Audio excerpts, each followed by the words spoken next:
Okey, mula.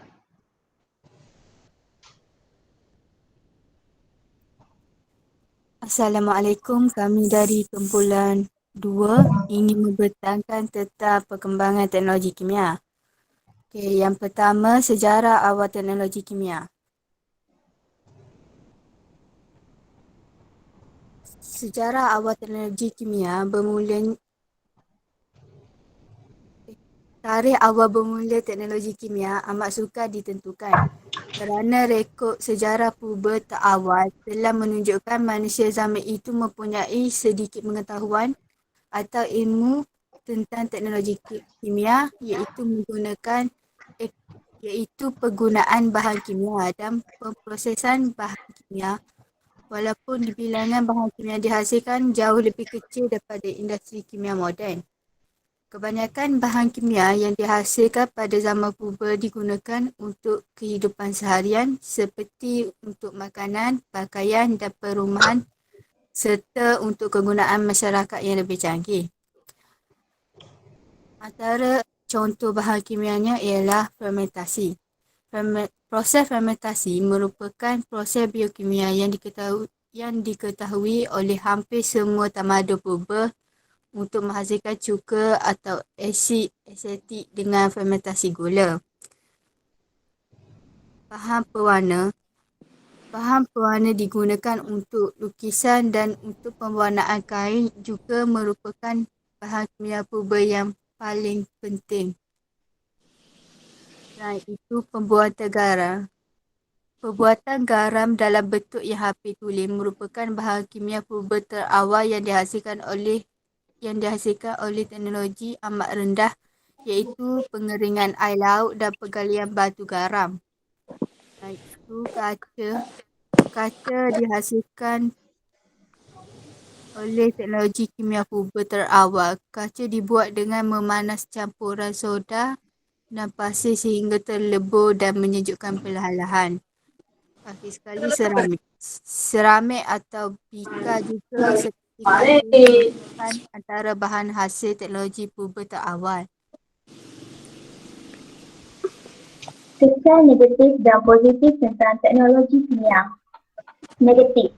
Berlakunya pencemaran bumi seperti pencemaran air, pencemaran udara dan kemusnahan habitat liar. Positif. Negara menjadi lebih maju, terdapat banyak pengangkutan awam yang dibina dan industri makin berkembang.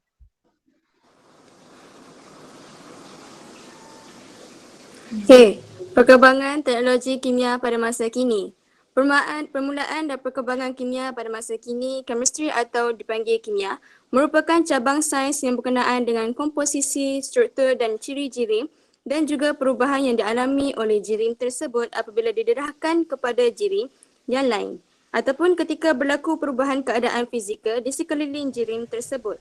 Kimia merupakan sains fizikal yang melibatkan kajian pelbagai atom, molekul, habler dan bentuk jirim lain baik diasingkan atau disebatikan yang membabitkan konsep tenaga dan entropi berkenaan dengan kespontanan proses kimia. Dalam slide ini, perkembangan teknologi kimia pada masa kini semakin luas dan dibahagikan kepada beberapa bahagian yang membabitkan dengan kimia iaitu kimia organik, kimia tak organik, kimia fizik, kimia analisis, biokimia, kimia pengkomputan serta pelbagai bahagian baru seperti neurokimia yang telah wujud kebelakangan ini. Kimia pada masa kini berkembang daripada ilmu alkimia semasa revolusi kimia pada tahun 1773 dan dipanggil sebagai kimia moden.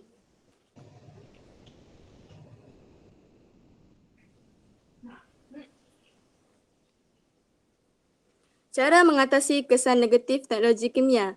Pencemaran air. Pencemaran air berlaku apabila masuknya komponen baik berupa bahan kimia seperti logam berat, ubat-ubatan dan limpah sampah. Pembuatan kolam stabilisasi. Di kolam stabilisasi ini ialah limbah akan diolah secara alami untuk menetrasi pencemar sebelum dialirkan ke sungai. Pencemaran udara. Mengurangkan penggunaan kenderaan bermotor. Pencemaran udara yang paling banyak berasal daripada asap kenderaan bermotor yang mengandungi sulfur dioksida. Kita semula. Semua bahan yang boleh dikita semula wajar dikumpul dan dihantar ke pusat kita semula untuk mengelakkan daripada pencemaran udara.